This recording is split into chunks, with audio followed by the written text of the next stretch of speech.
টাইপরাইটারের সামনে বাঁদর বসালে সে সাহিত্য সৃষ্টি করবে, একটা লাইন লিখে ফেলতে পারে কিডস ব্যাশেলি লিখেছিল, সে সাহিত্য সৃষ্টি করবে, এটা ভাবাটা অন্যায়।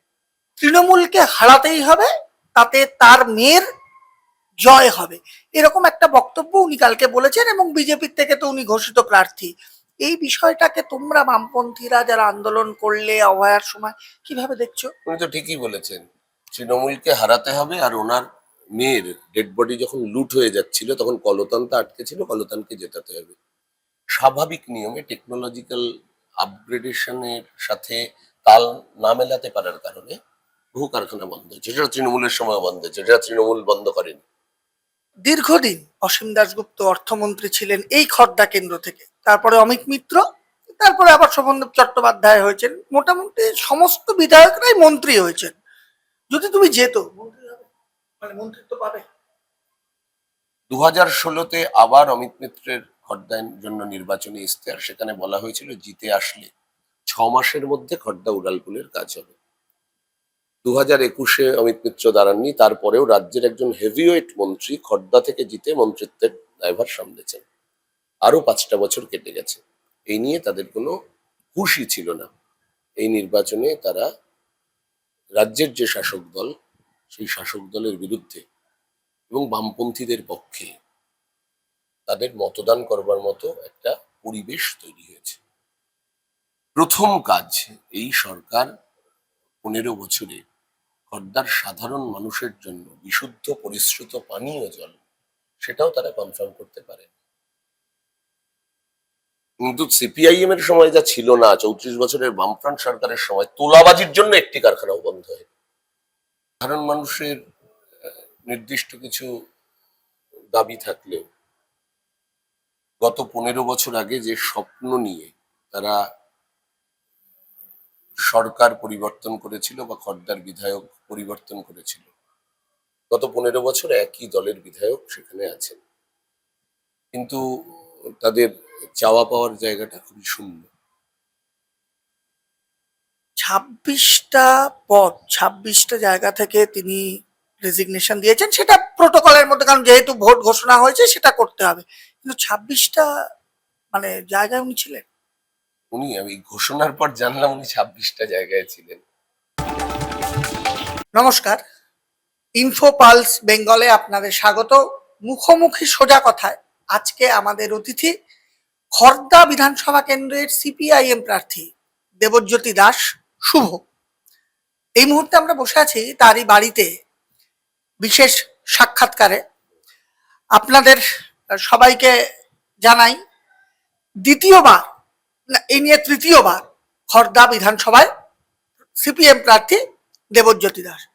প্রথমেই যে প্রশ্নটা করি, 3বার বললাম, প্রথমবার 2021, তারপরে আবার বাই ইলেকশন 2021, আবার 2026। খড়দায় 3বার তুমি প্রার্থী হয়েছো, কি বুঝেছো, মানে খড়দার বিষয়টা নিয়ে তোমার কি অভিমত?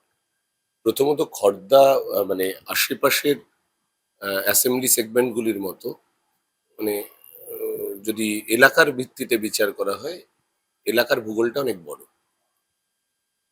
এবং যারা নির্বাচক খড়দা বিধানসভা কেন্দ্রে তাদের ডাইভার্সিটি অনেক বেশি।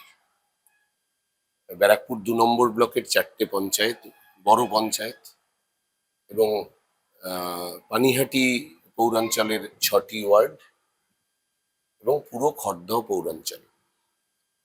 সাধারণ মানুষের নির্দিষ্ট কিছু দাবি থাকলেও গত 15 বছর আগে যে স্বপ্ন নিয়ে তারা সরকার পরিবর্তন করেছিল বা খড়দার বিধায়ক পরিবর্তন করেছিল, গত 15 বছর একই দলের বিধায়ক সেখানে আছেন, কিন্তু তাদের চাওয়া পাওয়ার জায়গাটা খুবই শূন্য।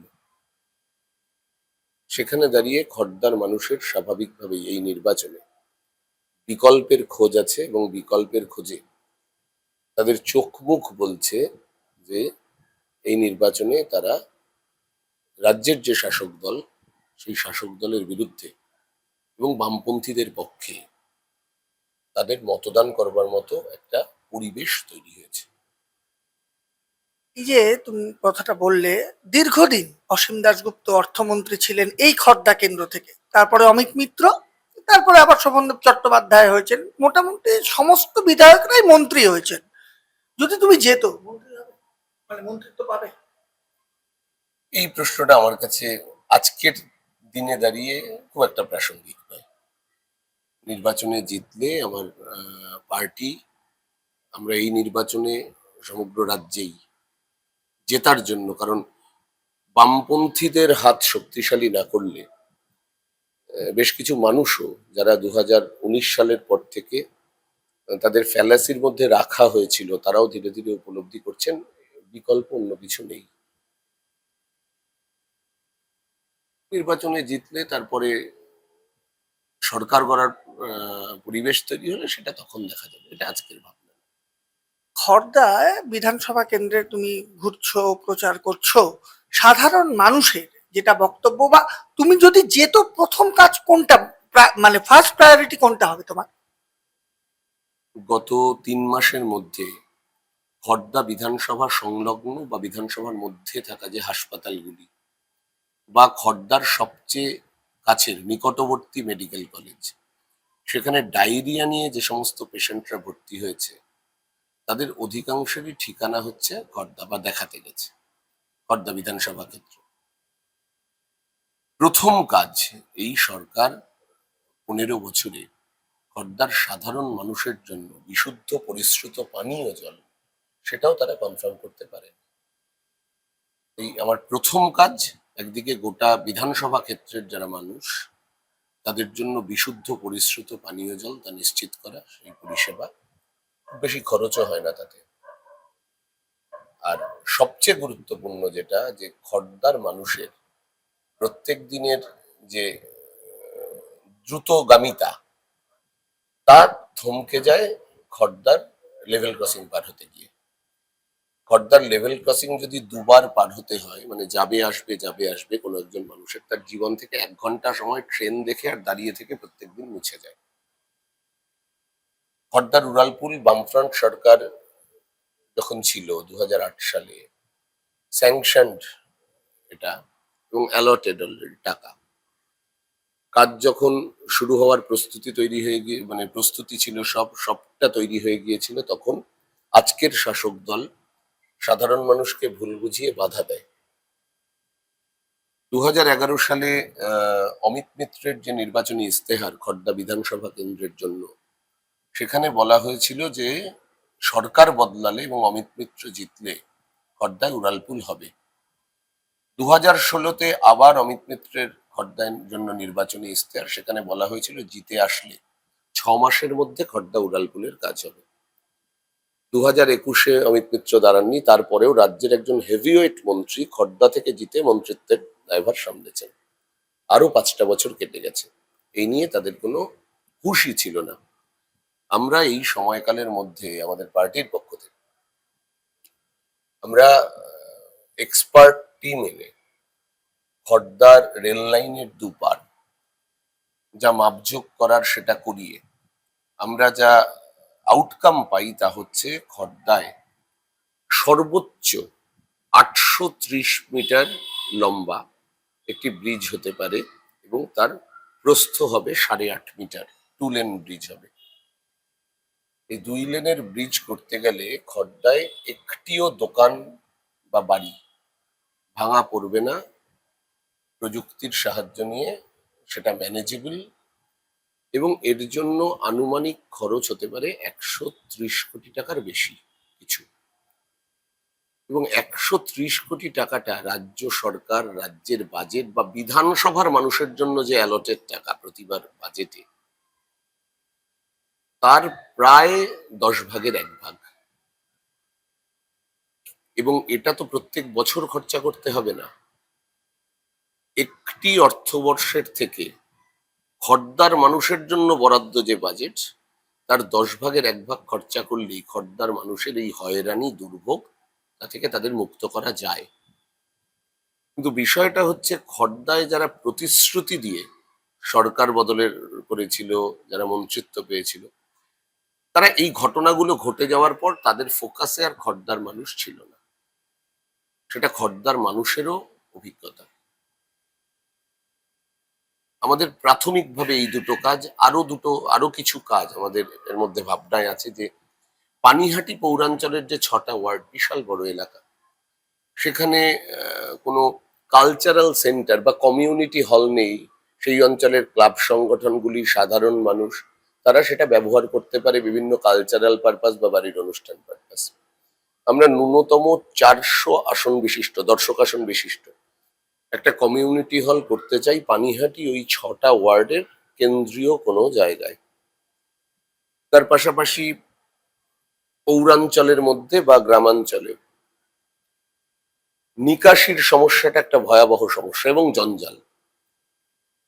এই নিয়ে অনেক ইতিহাস আছে, আমি সবটা এখানে বলছি না, কিন্তু তার সমাধানেও পানিহাটির রাস্তাঘাট দিয়ে হাঁটলে মনে হয় জঞ্জালের ওপর দিয়ে হাঁটছি। খড়দাতেও কিছু জায়গায় এই চিত্র আছে। নিকাশি এবং জঞ্জাল এর যে ম্যানেজমেন্ট, সেটার আধুনিকীকরণ করা, এটা এমন কোনো সমস্যার কাজ নয়। নিজের ফাইন্যান্সিয়াল বিজনেস শুরু করতে চান? ভারতের টপ ব্যাংকিং ও ফাইন্যান্স সেক্টরের সঙ্গে পার্টনার হওয়ার সুযোগ এখন আপনার হাতের মুঠোয়। Low refundable investment, high profit, wide product range, সাথে full end to end support. সময় কিন্তু সীমিত। এখনই যোগাযোগ করুন 7003571225 লিমিটেড অফার, আজই অ্যাপ্লাই করুন। Start your own financial business today. একটা প্রশ্ন, তুমি বললে যে খড়দায় জিতে আসলে রেল ব্রিজের মানে যে সমস্যাটা আমাদের রেল ইয়েতে, রেল লাইনে, কারণ একমাত্র খড়দাতেই কিন্তু লেভেল ক্রসিংটা আছে। এই চত্বরে সোদপুর, আগরপাড়া, বেলঘড়িয়া, আগরপাড়ায় একদম স্টেশনের সামনেটাই নেই, যেটা খড়দায় আছে।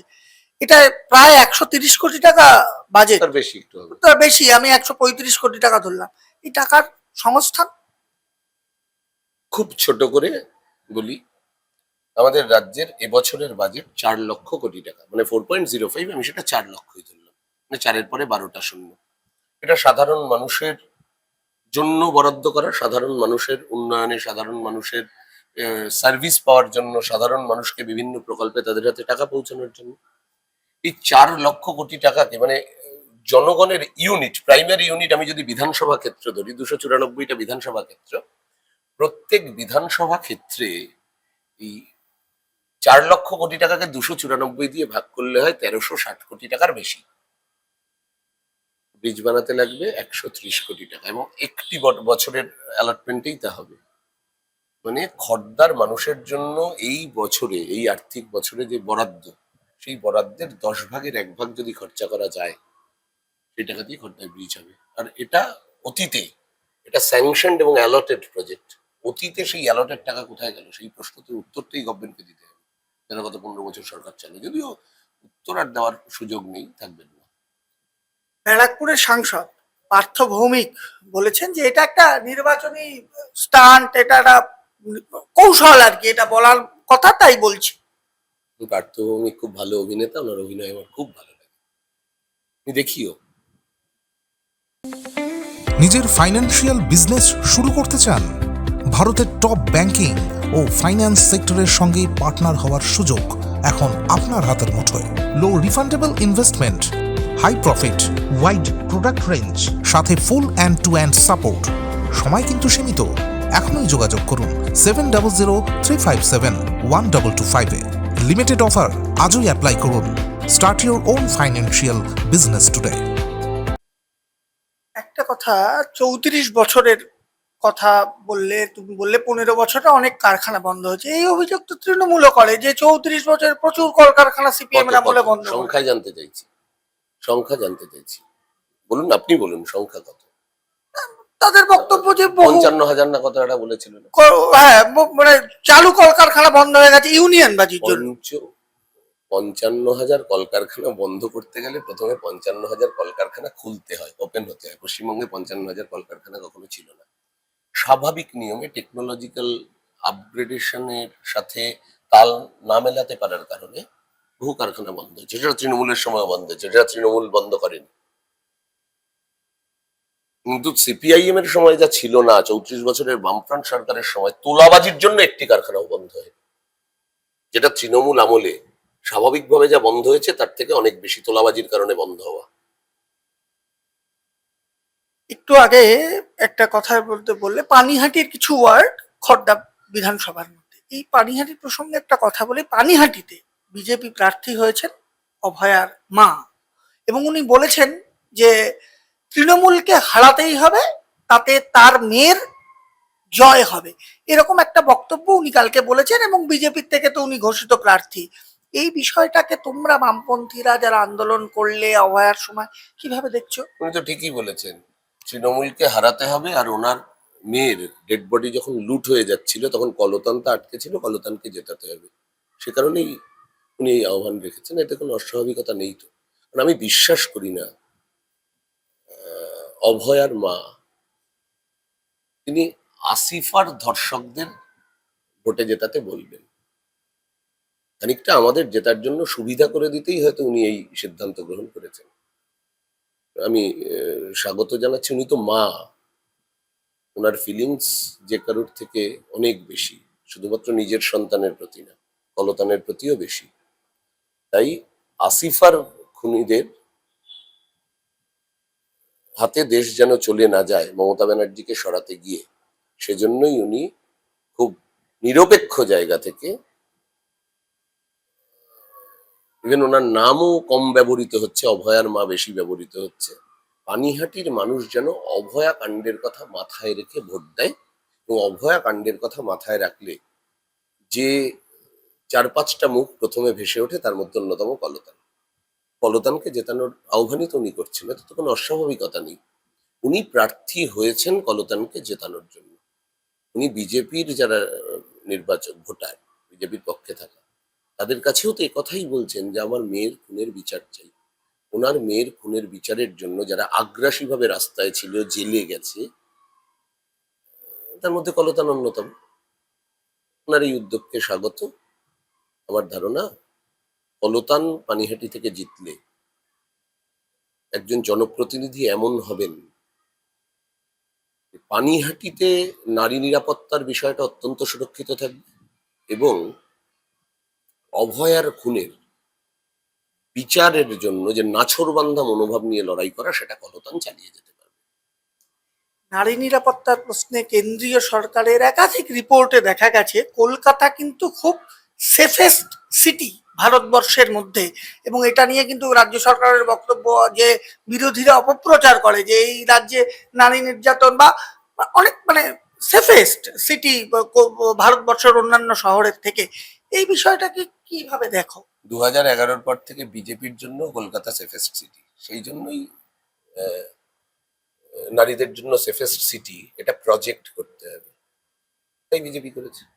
আরেকটা প্রশ্ন, যেটা ফিদেল কাস্ত্রো তার ছবি মানে একেবারে বিছানাতে ইয়েতে রাখা, শয়নে স্বপনে জাগরণে ফিদেল কাস্ত্রো। শয়নে স্বপনে জাগরণে আমরা বড় হয়েছি। ক্ষুদিরাম, বিনয় বাদল দীনেশ, প্রফুল্ল চাকি, বাঘা যতীন, রামপ্রসাদ বিসমিল, আশফাকুল্লাহ খান, চন্দ্রশেখর আজাদ, এদেরকে দেখে বাঙালির একটা নিজস্ব চলাফেরার পথ আছে। যে নিজস্ব চলাফেরার পথে বাঙালি ছোটর থেকে যাদের দেখে বড় হয়, ফিদেল কাস্ট্রোর ছবি, ফিদেল কাস্ট্রো সারা পৃথিবীতে, ফিদেল কাস্ট্রোর নাম, ফিদেল কাস্ট্রোর চলার পথ প্রচুর মানুষ গ্রহণ করে। আমার কাছেও গ্রহণীয়। তার থেকেও বড় কথা, এই শিল্পকর্মটা, যিনি যে ভদ্রলোক এই ছবিটা এঁকেছেন, তিনি একটা অদ্ভুত, ঘন্টা দুয়েকের মধ্যে এই ছবিটা ব্যারাকপুর স্টেশনে বসে আঁকা হয়েছিল। তিনি আমাকে উপহার হিসেবে দিয়েছেন। গোটা পৃথিবীর মুক্তিকামী মানুষের আন্দোলনে ফিদেল কাস্ট্রো একটা নাম। তিনি আমার কাছে আছেন, আমার সাথে আছেন। যেটা আরেকটা বিষয় এই মুহূর্তে যেটা দেখা যাচ্ছে যে তোমার এই রাজ্যে পুজো, যে কোনো ধর্মচারণ, সেটা মসজিদ হতে পারে, মন্দির হতে পারে, তাই নিয়ে গত 34 বছরের পরে এই যে তৃণমূলের সরকারে আসার পরে এই জিনিসটা বেড়েছে, কিন্তু তাতে সাধারণ মানুষও অনেকেই অংশগ্রহণ করেন। এইটাকে একজন বামপন্থী হিসেবে কিভাবে দেখো, এই যে পরিবর্তন এই রাজ্যের ক্ষেত্রে হচ্ছে? সাধারণ মানুষ পুজোতে বিভিন্ন মন্দিরে অংশগ্রহণ করবেন, এটাই তো স্বাভাবিক। একজন সাধারণ মানুষ তিনি মসজিদে তার ধর্মাচরণ করতে যাবেন, এটাই তো স্বাভাবিক। এতে তো কোনো অস্বাভাবিকতা নেই।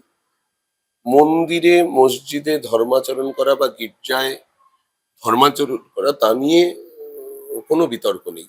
আমার দেশের সংবিধান আমাকেই আহ, অনুমতি দিয়েছে যে যার ধর্মাচরণ করার সে করতে পারে, যার না করার সে করতে পারে। যেটা অনুমতি দেয়নি তা হচ্ছে আমি ধর্মাচরণ করি না, আমাকে গুটিয়ে ধর্মাচরণ করানোর অধিকার কারণ নেই, বা কেউ ধর্মাচরণ করে তাকে গুটিয়ে ধর্মাচরণ ছাড়ানোর অধিকার কারণ নেই। না, আমাদের দেশের মাটিতে যেটা চলছে তার সাথে ধর্মের কোনো সম্পর্ক নেই। একটা ধর্মের বর্ম পরে ব্যবসা এবং ব্যবসায়ীদের লাভ মুনাফা, তার সাথে এটা সম্পর্কযুক্ত। সাধারণ মানুষ কেউ চান না যে ধর্মের নামে অন্য ধর্মের কোনো মানুষকে তার স্বধর্ম বাদ দিয়ে পরধর্মের কোনো মানুষকেও রক্তাক্ত করতে। এটা ব্যবসায়ীরা চায় তাদের ব্যবসার স্বার্থে, সেটাই গোটা দেশ জুড়ে চলছে। তুমি এসএফআই থেকে উঠে আসা, এসএফআই দীর্ঘদিন এসএফআই এর রাজনীতি করে তারপরে সিপিএম এ প্রার্থী হয়েছ। প্রতিকুর রহমান এই মুহূর্তে সব থেকে চর্চিত নাম। কেন চর্চিত নাম? সে সিপিএম যেটি যে তৃণমূলের মুখপত্র হয়েছে। প্রতিকুরের সঙ্গে কথা হয়েছিল? না, রিসেন্ট পাস্ট হয়নি, কিন্তু আহ, আমার মনে হয় যে প্রত্যেকটা মানুষের ব্যক্তিগত সিদ্ধান্ত নেওয়ার একটা পরিসর থাকা উচিত, এবং প্রত্যেকটা মানুষের ব্যক্তিগত সিদ্ধান্তকে তার মতো করে সে যা ভাবছে সেই স্পেসে অন্য কারোর কিছু বলার থাকে না বলেই আমি মনে করি। যেটা থাকে সেটা হচ্ছে একজন রাজনৈতিক কর্মীকে হাজার হাজার চোখ দিয়ে সাধারণ মানুষ দেখে। সাধারণ মানুষ এথিক্স এবং কমিটমেন্টের গ্রাউন্ডটা তারা বিবেচনার মধ্যে রাখে, সেখানে পাশ করতে পারলো কিনা এটা সাধারণ মানুষ ঠিক করবে। আর তামান্নার মা, যিনি এই উপনির্বাচনে বোমার আঘাতে সে ছোট্ট মেয়েটি মারা গেল, তিনি প্রার্থী হয়েছেন সিপিএম এর হয়ে। তিনি যদি প্রার্থী হন, সিপিএম এর প্রার্থী হয়েছেন, তাতে দলের শিলমোহর ছিল। অভয়ার মার ক্ষেত্রে সিপিএম এর নিচু তলার কর্মীদের মধ্যে একটা ক্ষোভের সৃষ্টি হওয়ার কারণ, তামান্না আর অভয়া কি আলাদা? না, আলাদা নয়।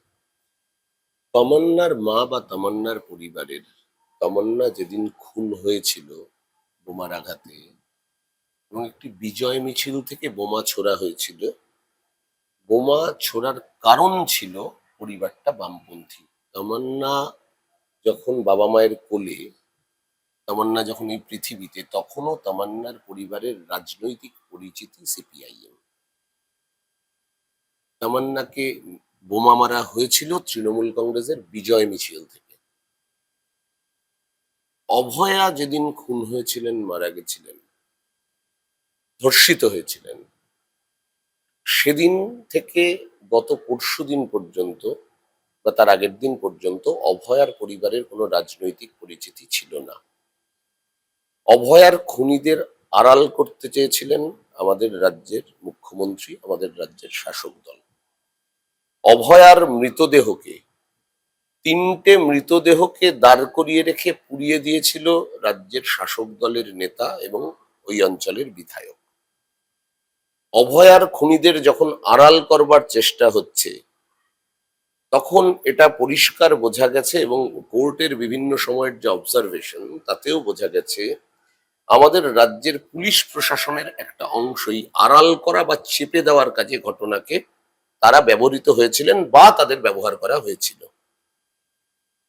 তার বিরুদ্ধে যখন গোটা পৃথিবীতে আন্দোলন ছড়াচ্ছে, তখন এসে আমাদের দেশে আরএসএস এর অন্যতম মুখ মোহন ভাগবত, তিনি এসে বলে গিয়েছিলেন মমতা ব্যানার্জির পথটাই এর পথ।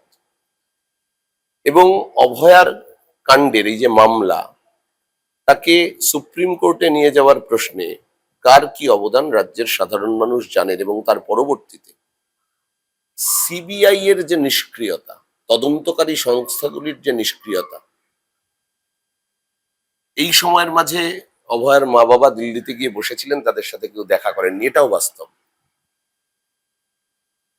তাই তমান্নার মায়ের রাজনৈতিক পরিচিতি, সে তার মেয়ের খুনিদের বিরুদ্ধে, তার মেয়ের খুনের বিরুদ্ধে, তার ধর্মীয় পরিচিতিকে সামনে রেখে যারা একটি প্রতিবাদও করেননি তার বিরুদ্ধে। অভয়ার মা তার মেয়ের সরাসরি যারা মানে প্রত্যক্ষভাবে যারা খুন করেছে তার মেয়েকে, সেটাকে তার দেহ তথ্য প্রমাণ লোপাট করতে চেয়েছে, তাদের বিরুদ্ধে থাকার কথা বলছেন, কিন্তু বলে এই সামগ্রিক কাজে এই তদন্তকে যারা পিছিয়ে দিয়েছেন তাদের সাথে থাকছেন। এই জন্যই তো আমি বললাম, বিজেপির প্রার্থী অভয়া খুনের ঘটনাকে সামনে রেখে পানিহাটিতে সাধারণ মানুষকে ভোট দেওয়ার কথা বলছেন, একবারও কিন্তু অন্য কথা বলছেন না। তিনি প্রত্যেকটা প্রচারে, প্রত্যেকটা ভাষ্যে কলতানের নাম ভাসিয়ে দিচ্ছেন, কলতানকে জয়ী করবার জন্য আহ্বান করছেন। এই কাজটা তাকে করতে গিয়ে তার মানে তিনি হয়তো দেখছেন, যদি অন্য কেউ থাকেন, মানে অন্য কলতান ছাড়া অন্য কেউ নির্বাচিত হয়, তবে তার মেয়ের কোনোদিন ন্যায় বিচার পাবে না। নিজের ফাইন্যান্সিয়াল বিজনেস শুরু করতে চান? ভারতের টপ ব্যাংকিং ও ফাইন্যান্স সেক্টরের সঙ্গে পার্টনার হওয়ার সুযোগ এখন আপনার হাতের মুঠোয়। Low refundable investment, high profit, wide product range, সাথে full end to end support. সময় কিন্তু সীমিত। এখনই যোগাযোগ করুন 7003571225 লিমিটেড অফার আজই অ্যাপ্লাই করুন। Start your own financial business today. একটা প্রশ্ন, যে মুখ্যমন্ত্রী এটা ঘোষণা করেছেন যে যদি জিতে আসেন অনেকগুলো জেলা তৈরি হবে নতুন করে। এই রাজ্যে অনেকগুলো জেলা মানে যে আছে সেগুলো ভেঙে, তার মধ্যে বসিরহাট আছে, তার মধ্যে বহরমপুর আছে, কান্দি আছে। এই যে জেলা ভাগের বিষয়টায়, এটাই কি রাজ্যের অর্থনৈতিক উন্নতি বা রাজ্যের আদেও কোনো সুফল হয়? সমস্যা হচ্ছে, টাইপরাইটারের সামনে বাঁদর বসালে সে সাহিত্য সৃষ্টি করবে, একটা লাইন লিখে ফেলতে পারে কিডস বা শেলি লিখেছিল, সে সাহিত্য সৃষ্টি করবে, এটা ভাবাটা অন্যায়। 26টা পদ, 26টা জায়গা থেকে তিনি রেজিগনেশন দিয়েছেন, সেটা প্রোটোকলের মধ্যে, কারণ যেহেতু ভোট ঘোষণা হয়েছে সেটা করতে হবে। কিন্তু 26টা মানে জায়গায় উনি ছিলেন। আমি ঘোষণার পর জানলাম উনি 26টা জায়গায় ছিলেন। মানে একটা মানুষের পক্ষে সীমা থাকে তো কাজ করার। 200 ওয়াটের বাল্বকে 1000 ওয়াটের আলো দিতে বললে ফিলামেন্ট বাস্ট করে।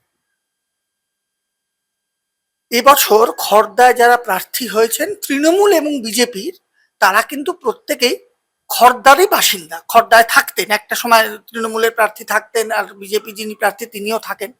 তুমি থাকো না সেটা হতেই পারে, যে কোনো জায়গা থেকে কেউ নির্বাচনে লড়তে পারে, কিন্তু কি ভাবে মানে তোমার ভোট চাওয়া মানুষের কাছে গিয়ে তুমি কি চাইবে, কেন তোমায় ভোট দেবে মানুষ, কি বলবে? পর্দায় থাকতেন এই বিতর্কে, এটা একটা অরাজনৈতিক তর্ক। নির্বাচনটা একটা চূড়ান্ত রাজনীতির লড়াই, সেখানে আমি কোনো অরাজনৈতিক বিষয়ের উত্তর দেব না। থাকতেন মানে এখন থাকেন না। না, উনি ওনার বাড়ি ছিল খড়দায়, যিনি মানে তৃণমূলের, দুজন হ্যাঁ, খদ্দার ভোটার, আমি খদ্দার ভোটার নই, হ্যাঁ, মানে বাকি দুজন খদ্দার ভোটার। একদম। প্রথমত এটা অসত্য, আমি মিথ্যা বলছি না, আমি যতটুকু জানি এটা অসত্য। মানুষের ভূমি দুভাবে তৈরি হয়, একটা জন্মসূত্রে ইতিহাস, আর একটা হচ্ছে কাজের সূত্রে।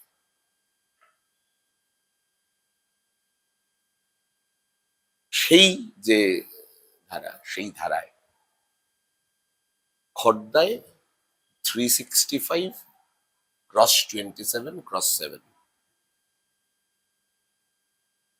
মানুষ, সাধারণ মানুষ বিধায়কের উপস্থিতি পাবে, বিধায়কের আয়ত্তের মধ্যে থাকা পরিবেশ পাবে।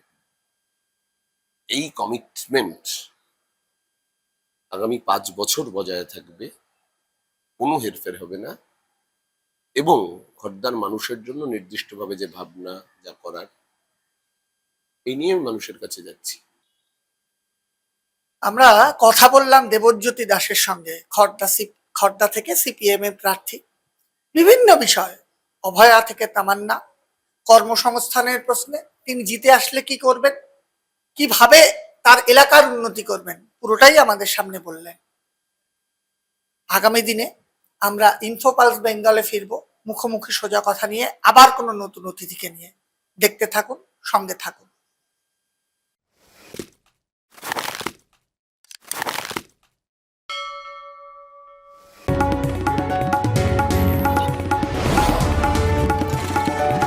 আপনারা দেখছেন ইনফো পালস বেঙ্গল, সত্যের স্পন্দন, বাংলার কণ্ঠ।